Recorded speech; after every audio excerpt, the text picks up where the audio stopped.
আমরা মূলত ইনফার্টিলিটি নিয়ে সাফার করছিলাম। কলকাতা বেস একটা হিমাটোলজিস্ট ডক্টর তুফান কান্তি দুলাই, উনি আমাকে রেফার করেন নোভাতে ডক্টর ঐন্দ্রি সেননা ওনার কাছে দেখাতে বলেন। আমি এবং ওয়াইফ মিলে ম্যাডামের কাছে এসে প্রথমত ম্যাডামের যে ফ্রি ডায়াগনস্টিক সেগুলো করেন, এবং আমি প্রথমেই কনফিডেন্স লেভেলটা এমনটাই বেড়ে যায়, তাদের সমস্ত ইনফ্রাস্ট্রাকচার, সমস্ত স্টাফদের, বিশেষ করে ম্যাডামের বারবার মনিটরিং, এগুলো করে আমি সত্যি কি বলবো, ভেরি প্লিজড।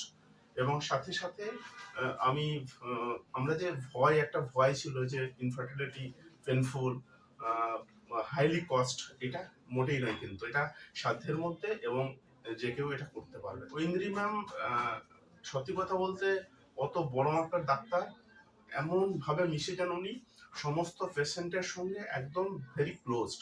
এবং উনি একটা পেশেন্টের যখন উনি ডায়াগনস্টিক করেন তখন কিন্তু বারবার একটা জায়গায় ঢুকে যাওয়া, মানে কোনো পেশেন্টের কোনো প্রবলেম হচ্ছে কিনা, এবং ওভারঅল উনি